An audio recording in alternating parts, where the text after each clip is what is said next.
Isa po sa mga pinakamasasakit na pwedeng maranasan ng tao sa mundong ibabaw ay ang pagpanaw ng kanyang minamahal sa buhay. So nagdadala tayo ng sobrang lungkot, pigati. Basta merong mahal sa buhay na sumasakabilang buhay. Kung minsan, hindi natin alam kung ano ang gagawin, hindi natin alam paano itutuloy ang buhay nang wala na sila. Napakahirap mag-adjust, napakahirap mag-move on at ituloy ang buhay pag merong mahal sa buhay na binabawi na sa atin. Kaya tayong mga Filipino ay nakaimbento ng napakaraming kaugalian, tradisyon na may kaugnayan sa patay. Kasi gustong-gusto natin palagi na makipag-ugnayan, makipagniig, to be connected with the dead, gaya ng ginawa natin noong November 1. Kahapon, di ba, blockbuster ang mga sementeryo kahapon at madami pang hahabol mamaya. Sa amin kasi November 1 lang, alam ko sa Pampanga. Dito extended. Sa Cardona, November 1 and November 2. Hindi magkasya sa November 1, hihirit pa ng November 2. Ganun nila kamahal yung nakalibing. Nung patay na. Nung buhay kaya. Kasi gustong-gusto nating ipadama, ipakita ang pagmamahal natin sa kanila, kahit pa nga, patay na sila. Pero madalas, yun ang malaking problema.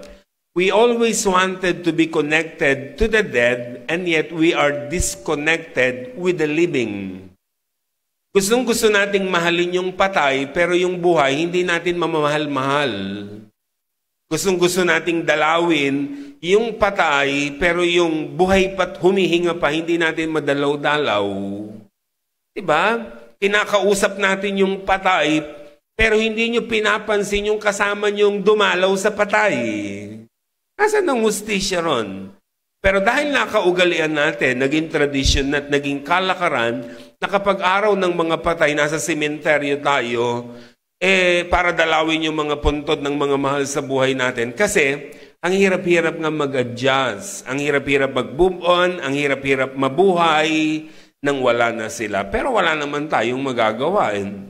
Kasi wala na ma-exempted sa kamatayan. Darating at darating talaga siya.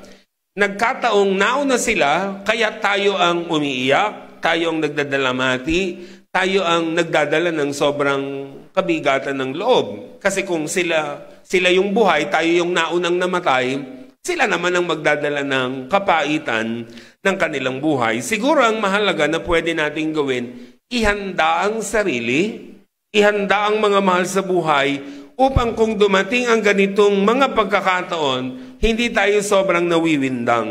At yan ang pag-uusapan natin today upang kung may mamatay sa atin, lalo na sa ating mga mahal sa buhay, alam natin, handa tayo kung ito man ay dumalaw sa ating mga tahanan. Unang-una, do not be surprised by the death of someone you love.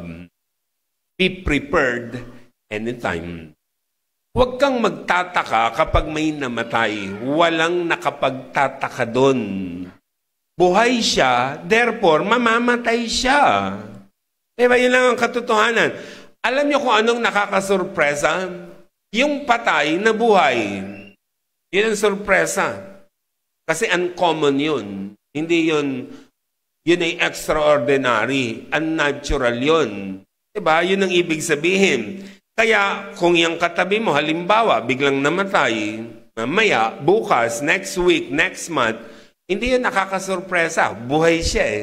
Sa natural, pag buhay ka, ang kasunod, mamamatay ka. Diba? Pupunta tayo ng sementeryo, dumadalaw sa mga patay. Ordinary yun.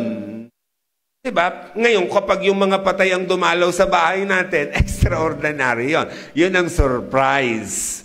Diba? Yun ang nakakasurpresa. Yun ang nakakabigla.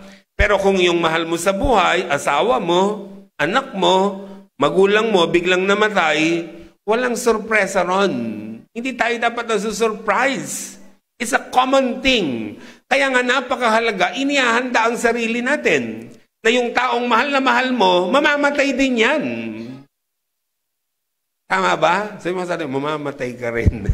Practice, with feelings, kasi para tayong nabubuhay na panghabang panahon Hindi tayo nagmamalay, talagang mamamatayan tayo. It's a matter of timing. Sinong mauuna? Ikaw o siya? Sila o ikaw? Ganun lang naman ang buhay. Ang problema kasi sa atin, ayaw natin pinag-uusapan ng kamatayan sa loob ng bahay. Sasabihin, kapag ba namatay ako, ayokong pag-usapan yun. Ganun na agad. Pag kamatayan, ayaw pag-usapan. Kailan natin pagkukwentuhan yan? Pagpatay na tayo? Paano pa natin malalaman? Kailangan ngayon palang pinagkukwentuhan yon. Hindi dahil nagmamadali tayo, kundi dahil naghahanda tayo. Na kung siya ang nauna, ito ang gagawin natin. Pag ako ang nauna, yun ang gagawin natin. So, dapat alam natin yon. So, sa halip na katakutan, sa halip na masurpresa, paghandaan. Pinaghahandaan ng kamatayan. So, prepare yourself emotionally. Inire-ready ang ating emosyon na kapag dumating ito. Mahalin na ang dapat mahalin, patawarin na ang dapat patawarin, pasalamatan na ang dapat pasalamatan dahil baka bukas wala ka na o wala na siya.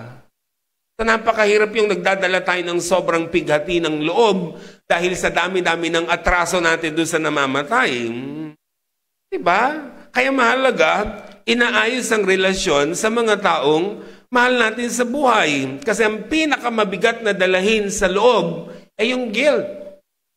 Yung pag-uusig ng budhi dahil ang dami-dami mong atraso doon sa namatay.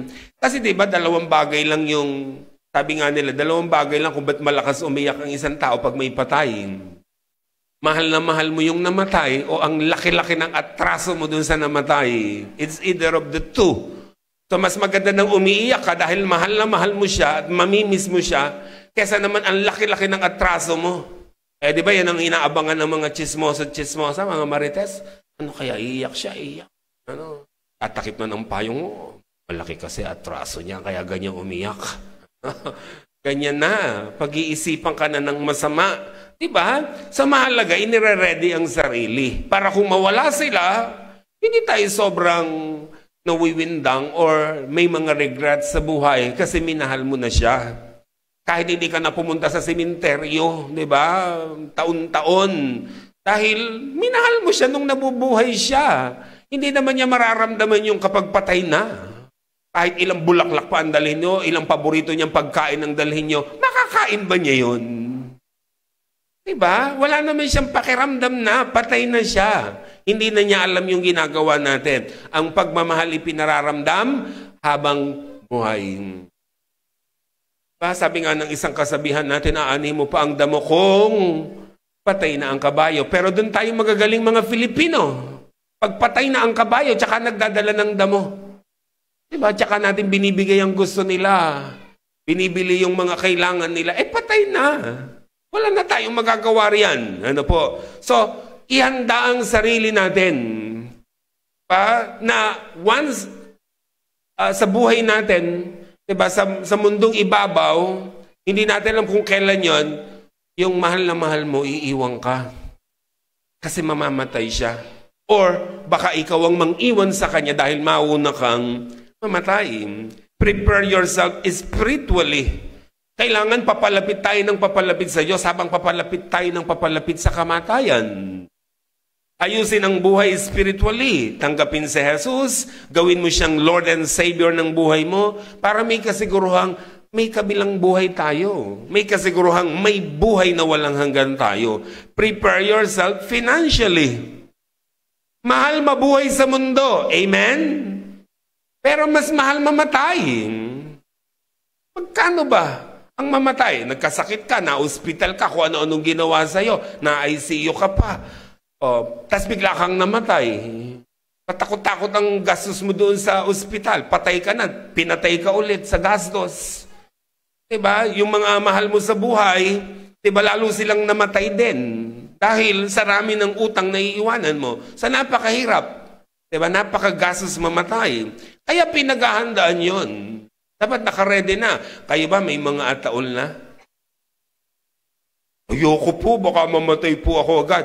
May ataol kayo, wala, mamamatay kayo. Diba? Kailangan nyo, kung meron kayong panghulog, maghulog kayo. Diba? Sabi ko nga sa inyo palagi, kami mga tagapangaral, may 3 na kaming ataol na nag-aabang, wala lang mag-avail. Kasi naguhulugan kami, nagba-buy one, take one na nga. Kukuha uli kami ng 2, maglilima na, wala pang gustong mauna, matitibay ang mga tagapangaral. Habang dumadami ang ataol namin, lalo lumalakas Ready. Pinaghahandaan yan mga kapatid. Magastos kasi yun.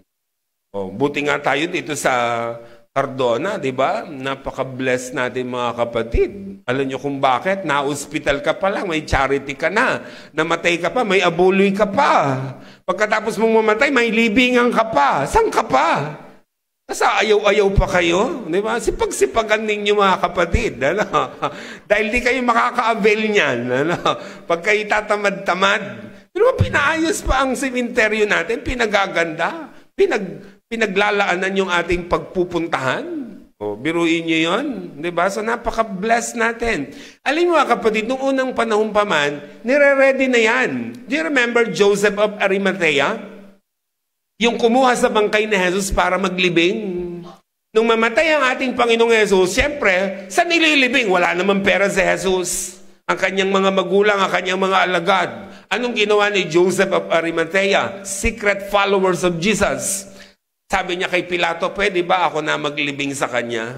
Dinala siya sa libingan niya mismo. Yung inilalaan niya sa kanyang sarili. Yung batong inuka na may batong pantakip. Diba? Pangmayaman yung libingan ni Jesus kasi ang may-ari si Joseph of Arimathea.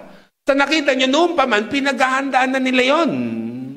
Tapos tayo hindi natin paghahandaan. Kasi natatakot tayo. Sabi kasi nila pag pinaghahandaan mo, natutuloy Pag hindi maghanda ka, hindi matutuloy yun. Hindi yan mapopospone. So, mas maganda nang namatay na ready tayo. Diba? So, prepare your funeral now. Paghandaan. I-ready ang sarili, i-ready ang emosyon. Diba? Kasi darating yun. Punta kayo minsan sa Tanay, doon sa St. Peter, meron silang mga kabaong na nakatayo. Mag-selfie kayo. Tignan nyo anong itsura nyo, nakaganon kayo. Aba, ang pogi pala, ang ganda-ganda pala. Makita na ninyo, practice kayo. Di ba? Practice yun. Nagpa-practice. Kasi di nyo naman makikita yung sarili nyo pag namatay kayo O then, mag-practice. Ganito pala itsura ko pag nasa kabaong. May pang-practice. Di ba? So, mahalaga yon mga kapatid. Inire-ready. Huwag masurpresa sa kamatayan. It will happen anytime. Magaganap siya. It's a matter of timing. Ikaw o siya. Pero siyempre, kung ikaw ang tatanong, isasabi mo, yung katabi ko muna. O yung nasa likod ko muna.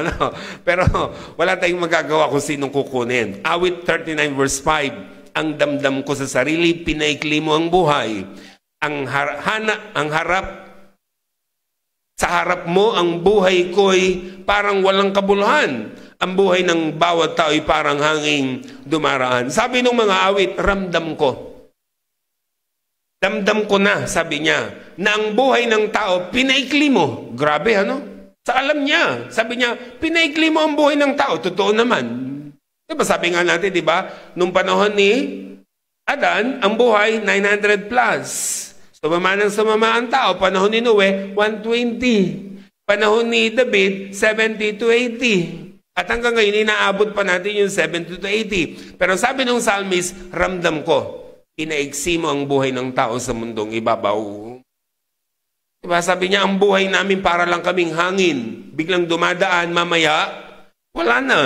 Awit 90 verse 12, dahil itong buhay namin maikli lang na panahon, itanim sa isip namin upang kami ay dumunong. Ang tao kasi masyadong nalilibang. Pag maraming pera, maganda ang posisyon, malakas ang katawan, bata-bata pa siya, hindi niya naiisip ang kamatayan. Sabi ng psalmist, ilagay mo to sa isip namin, sa puso namin. Ang buhay namin sa mundong ibabaw, maikli lang. Para kami ay dumunong. Maging marunong kami, maging matalino kami, para alam namin ang dapat naming mga pinagagagawa. Kaya napakahalaga na intindihan natin that life is short. Diba? And lalo pa itong naging short ng short ng short. Lalong umiksi ng umiksi, parang yung mga short ng mga kabataan ngayon, di ba? Dati short lang, tapos naging short. Ngayon ano na? Kayo nang bahala kung ano. Ganun na ang suot. Tapos hatak naman ang hatak. Yung mga kabataan, di mo maintindihan. Nagmaliit na short, tapos hatak ng ganun. Kung nagsuot kayo na ganyan, panindigan nyo. Tapos naghanging shirt pa, litaw ang puso, parang Winnie the Pooh, laki naman ng tiyan, nakaganon pa. Pag mga ganun na, huwag na kayong hanging shirt, crop top, o kung ano man yung tawag doon, Winnie the Pooh naman ang itsura, huwag na lang, Ang iksi-iksi ng buhay ng taon. So, dapat ilagay yan sa puso at isip natin. Number 2, accept the unchangeable truths. That people are born and die. That people live and die. Hindi nagbabago ang truth na yan. Na ang taong isinilang, mamamatay. Na ang taong nabubuhay, mamamatay. Kung may birthday, may death day. Lahat tayo ngayon, birthday pa lang ang meron tayo. Kasi buhay pa tayo. Pero darating ang araw, magkakaroon tayo ng death day. Gaya ng mga sementeryo, di ba, mga lapid na nila, born, died. Kasi merong kapanganakan, merong araw ng kamatayan. Ecclesiastes 3:1 and 2, there is a time for everything. A time to be born and a time to die. Ang tao raw ay may panahon na isisilang at may panahon na siya ay mamamatay. Psalms 90 verse 10, buhay namin umaabot ng 70 taong singkad. Minsan naman ay 80 kung kami malakas. Ngunit buong buhay namin puno ng dus at hirap, pumapanaw pagkatapos dito sa sang maliwanag. Nilagyan ng limit ang buhay ng tao sa mundong ibabaw. May hangganan talaga, may boundary, may itinakdang araw ng pagwawakas. Sabi nung mga awit, may umaabot ng 70. Yan yung boundary. Pero kung malakas ka, healthy diet, healthy lifestyle, sabi niya, pwede kang umabot ng 80. Yung iba, di ba? Minsan sumosobra pa ng 70, sumosobra pa ng 80. Blessing na yon. Kotang-kota na kayo. Tingnan mo katabi mo, kota na ba? Tingnan mo, kung siya ay mga nasa 70 plus na, kota na yon. Pag lumampas na ng 80, kotang-kota na yon. Sobra-sobra na yon.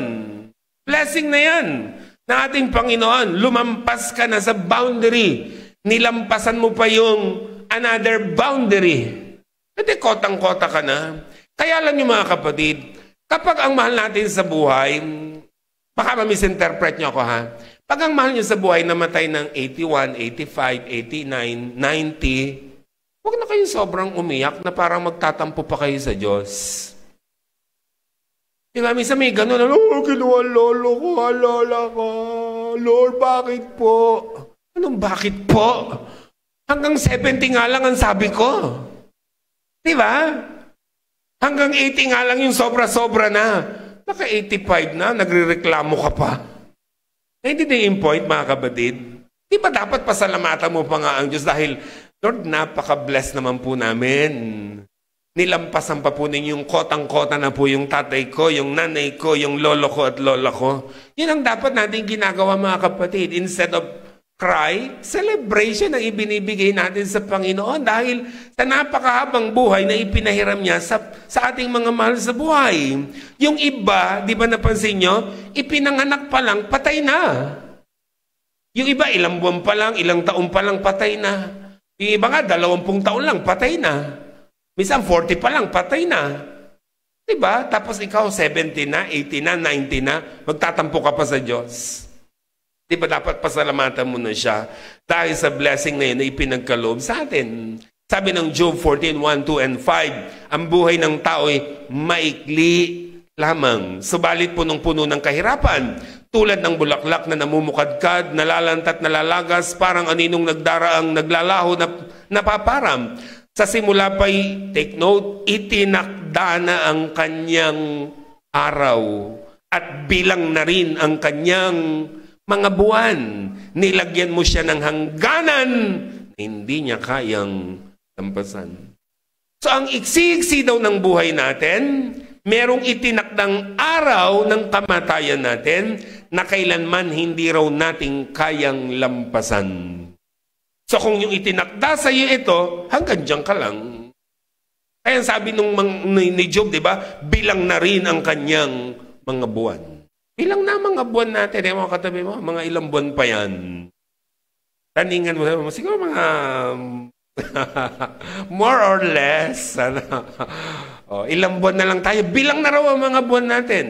Bilang na ang ating mga araw, bilang na ang mga taon natin sa mundong ibabaw. Diba? Kasi nilagyan ng limit, nilagyan ng hangganan ang buhay natin. So accept that unchangeable truths. That you are born and you will die. You live and you will die. Yun ang point natin, mga kapatid. Number 3, everything that happens is God's will. It is part of God's will. So kung kalooban ng Diyos, what we need to do? Submit. Yung pala ang gusto ng Diyos, yung pala ang kalooban ng Diyos, submit. Mas marunong ka pa sa Diyos. Sino ba mas may alam? Ikaw o ang Diyos? So kung yun ang kalooban ng Diyos, submit. Naiintindihan man natin o hindi, gusto man natin o ayaw natin, diba? Kung yun ang kalooban ng Diyos, taas ang kamay natin, we submit to Him. Diba? Yun ang kalooban niya eh. So namatay mo ang mahal mo sa buhay. Kalooban ng Diyos, Lord, naintindihan ko man o hindi, gusto ko man o ayaw, pero kung itong kalooban mo, surrender ako. I submit. Diba? Kasi mas alam ng Diyos. Mas marunong pa tayo sa Diyos. Lahat na nangyayari sa buhay natin, kalooban ng Diyos. So we must submit to His will. 1 Thessalonians 5:18. Sabi niya ganito, give thanks in all circumstances. For this is what? God's will. Nakita yung mga kapatid? In all circumstances. Anong ibig sabihin ng all circumstances? Lahat ng nangyayari. Meaning, kamatayan man o buhay, give thanks. May namatay, may isinilang, may nabuhay, may namatay, anything.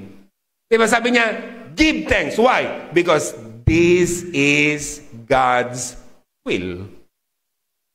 So lahat na nangyayari sa buhay natin is part of God's will. May isinilang, God's will yon.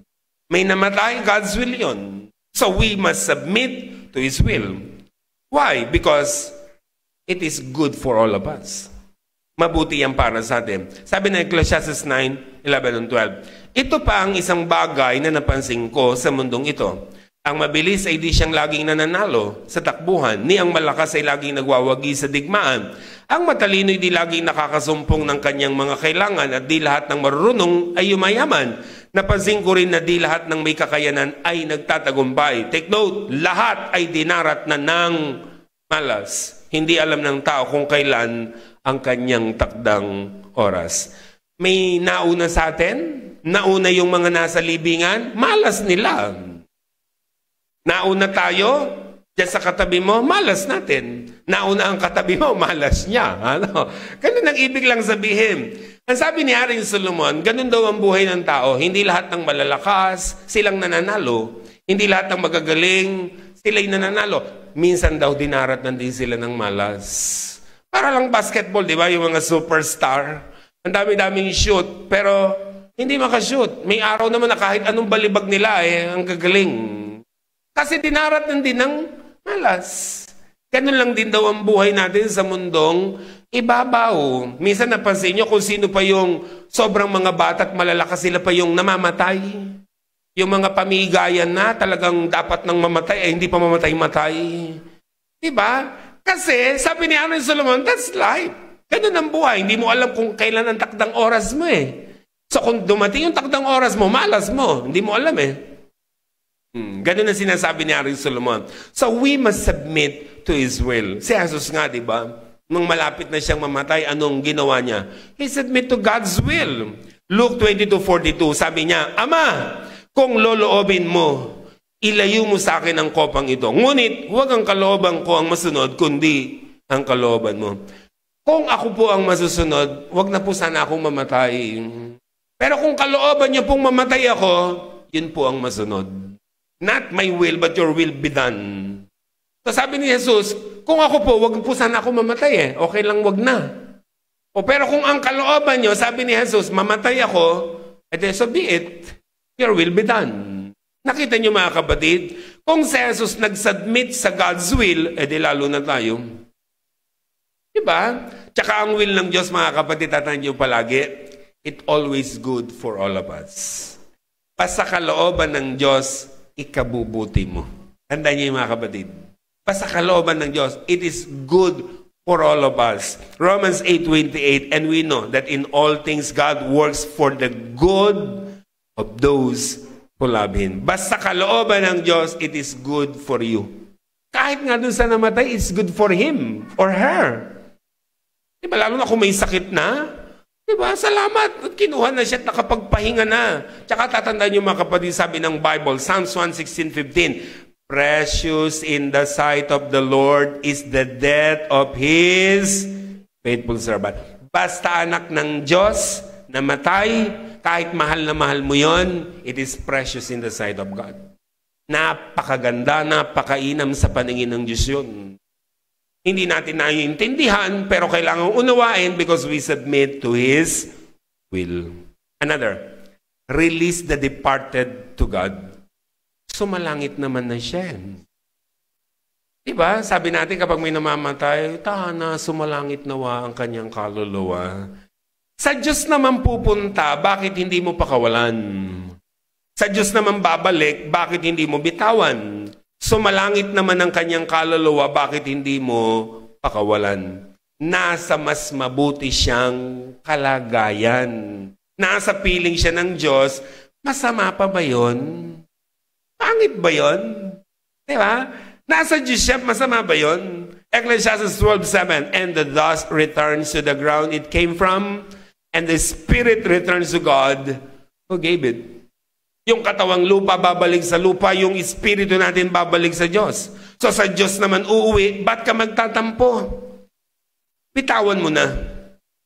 Diba? Kaya hindi tayo makamove forward eh. Marami kasing, di ba, mga tao pag namatayan, ang tagal-tagal na di makamove forward.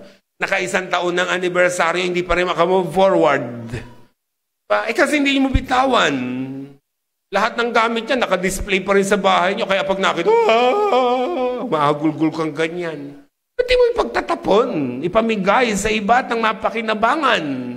Siyempre, talagang pag mahal na mahal mo, hindi mo pinakakawalan yung mga gamit niya habang naroon, yakap-yakap mo habang nag-iisa ka, magdadramang bukid ka talaga.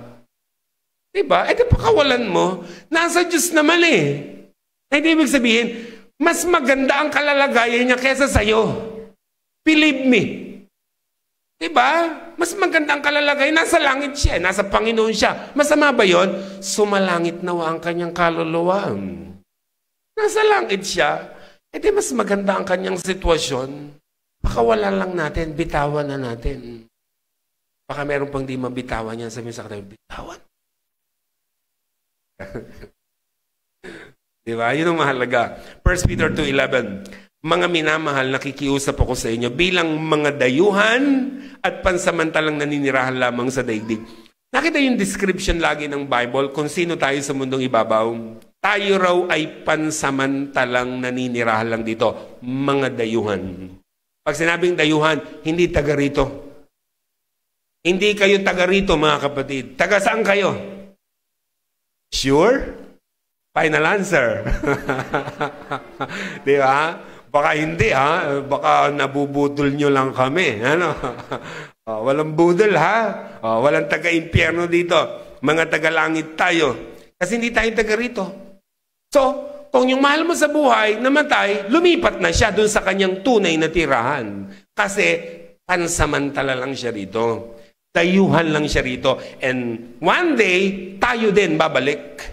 Tayo rin aalis. Kasi nga, hindi tayo taga rito. Ikalawang Korinto 5:8, malakas ang aming loob o mas gusto pa nga namin. Sabi niya, mas gusto pa nga naming iwan ng katawang ito na aming tinatahanan ngayon upang manirahan sa piling ng Panginoon. So, sumalangit naman siya o sila, Kaya pwede natin silang ipagkatiwala sa Diyos. Wala na sila sa ating piling, nasa na sila? Nasa piling ng Panginoon. Masama pa ba yun? Kaya huwag na tayong masyadong magdrama. Dahil sa kanilang pagkawala, sumalangit naman sila. Ibigay na natin sila at pagkatiwala. Panginoon, move forward mga kapatid. Another, get on with life. Ituloy ang buhay. Buhay ka pa, mabuhay ka. Patay na siya, patay siya. Ikaw buhay pa, mabuhay tayo. Yan ang ibig sabihin. Marami kasing namamatayan, di ba? Dahil sa kataramahan ng buhay. Anong dialogue lagi? Huli na rin po ninyo ako. Di ko na po kaya. I want to die na rin po ako. Sasama na po ako sa kanya. Ganyan ang dialogue. Pag sobrang mahal mo, di ba? Sobrang mahal mo yung namatay. Parang ayaw mo na rin mabuhay. I want to die na rin po. Marunong ka pa sa Diyos.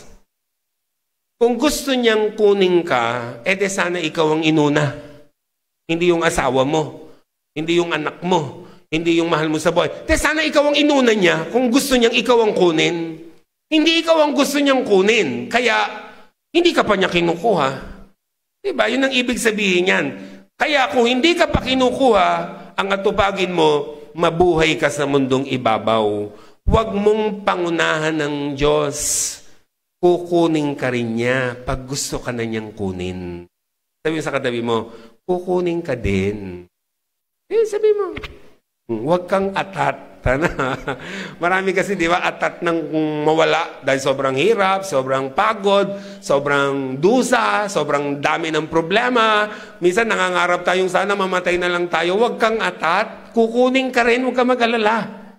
Darating tayo dyan. Ano po? Ang importante, buhay ka ngayon, mabuhay ka pa. Yan ang ibig sabihin. Siya lang ang namatay, sila lang ang namatay, mamatay sila. Tayo buhay pa, mabuhay tayo. Gawin natin ang pinakamahusay, pinakamabuti na dapat natin gawin. We maximize joy and we minimize pain sa buhay natin. Pinalalaki natin yung kagalakan natin, pinaliliit natin ang mga lungkot natin. Kasi buhay pa tayo, sayang naman. Kung nabubuhay tayo pero parang patay din tayo. Sayang ang buhay. Tingnan niyo si David. 2 Samuel 12:15-23. Tulad ng sinabi ni Yahweh, ang anak ni David sa asawa ni Urias ay nagkasakit ng maluba. Nanalangin si David sa Diyos para gumaling ang bata. Nagdami siya ng panluksa at nag-ayuno sa lupa na nahiga ng gabing iyon. Lumapit sa kanyang matatandang pinuno sa palasyo at hinimok siyang bumangon, ngunit tumanggi siya. Ayaw rin niyang kumain. Pagkalipas ng 6 na araw, namatay ang bata. Hindi nila ito masabi kay David sapagkat iniisip nilang lalo silang hindi pakikinggan nito at sa halip ay gumawa ng marahas na hakbang. Nakita ni David na nagbubulong-bulangan ng mga alipin kaya't naghinala siyang patay na ang bata. Patay na ba ang bata? Tanong niya.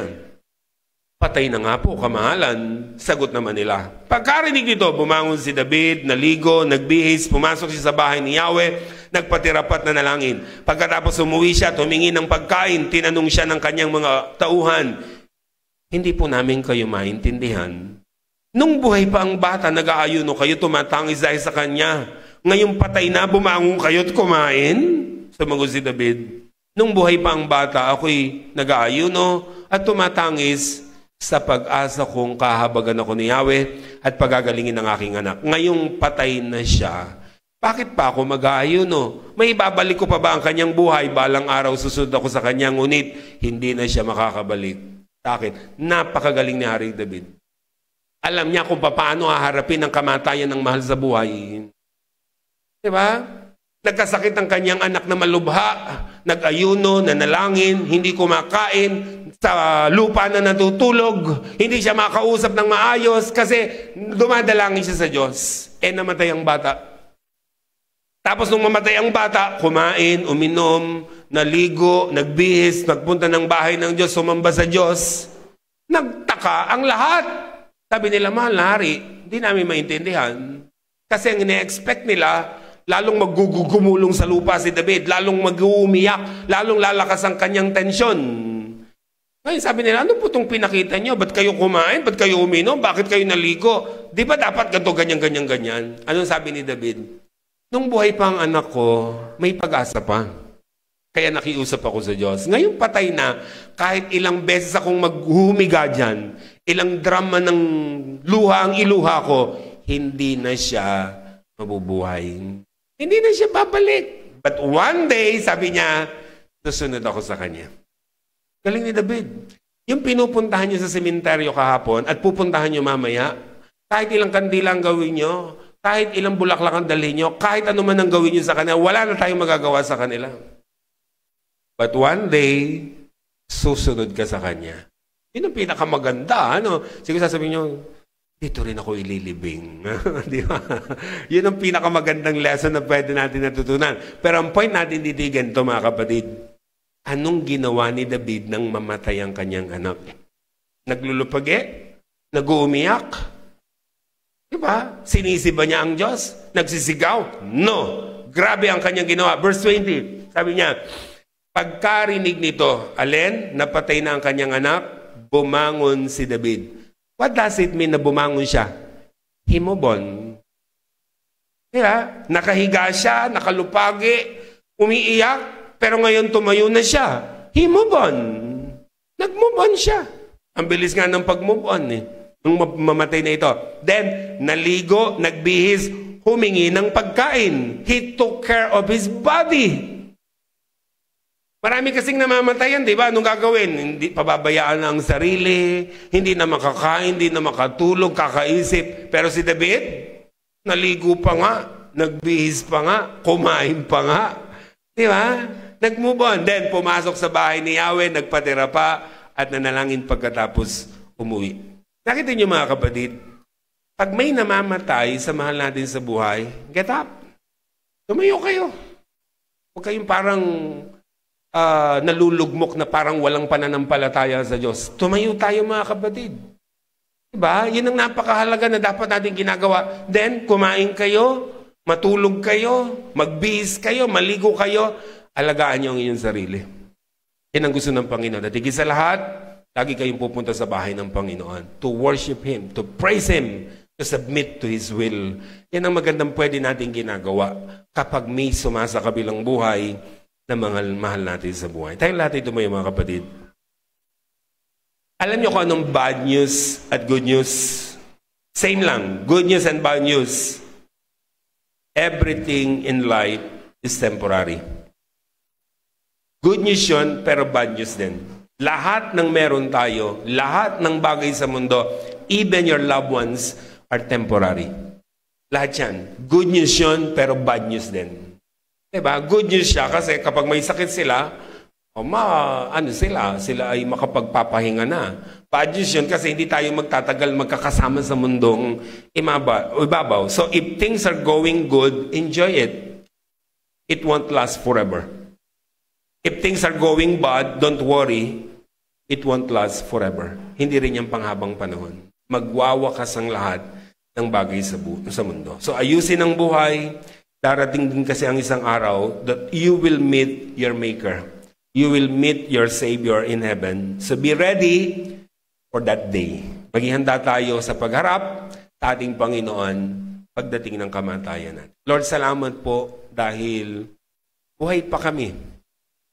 Kahit mahirap ang buhay, marami mang mga pagsubok, marami mang mga suliranin, marami mang mga paghihirap na nararanasan sa mundong ibabaw, thank you po dahil buhay pa kami upang ayusin ang mga dapat ayusin, itama ang mga dapat itama at patuloy na magawa ang inyo pong kalooban. Alam po namin, Panginoon, darating ang isang araw, katulad ng mga nauna sa amin, babawian din po kami ng buhay.